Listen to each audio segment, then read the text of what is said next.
আজকে সকালে গেছিলাম আমাদের পুকুরের ওখানে, দুটো কাকু এসেছিল পুকুর দেখতে। এটা আমাদের পুকুর না, এটায় পদ্ম ফুলগুলো খুব ভালো লাগছিল বলে দেখিয়েছি। এই দুটো কাকু এসেছিল পুকুর দেখতে আমাদের এই বাগানটার ঠিক পেছনে আমাদের পুকুরটা। একটুখানি যেতে হয়, দেখাতে পারিনি কারণ প্রচুর বন জঙ্গল হয়ে গেছিলো ওখানে। বাড়ি এসে দেখলাম লুচি আলু চচ্চড়ি করেছে মা ওখানে কথা বলছিল কাকুদের সাথে পুকুর টুকুর নিয়ে। আমিও খেয়েটেই বেরিয়ে গেছিলাম কাজে, আমাদের যেখানে গেলে কাজ হচ্ছিল গ্যাসের। অভিদা এসছে নিতে, কারণ আমি গাড়ি চালাতে পারছি না। এসে দেখলাম মোটামুটি কাজ কমপ্লিট হয়ে গেছে, পুরো অল ওভার কাজ কমপ্লিট। ঘরটা একটু গুছানো বাকি ছিল আর এই বার্নারগুলো লাগানো বাকি ছিল। তাহলে এই কাজ আমাদের মোটামুটি কমপ্লিট হয়ে গেছিলো আজকে। পুরো একটা চশমার দোকানে গেছিলাম, অভিদা একটা সানগ্লাস নিত।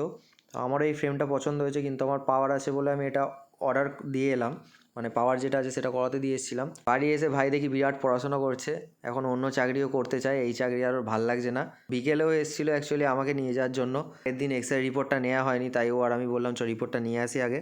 ফেরার সময় ক্যাফেটায় ঢুকেছিলাম, ক্যাফেটা নতুন হয়েছে, এখানে গিয়ে দুই ভাই চাটা খেলাম, তারপর বাড়ি ফিরেছি আমরা। তো আজকে ভিডিওটা এখানেই শেষ করছি, দেখা হচ্ছে আবার নেক্সট ভিডিওতে।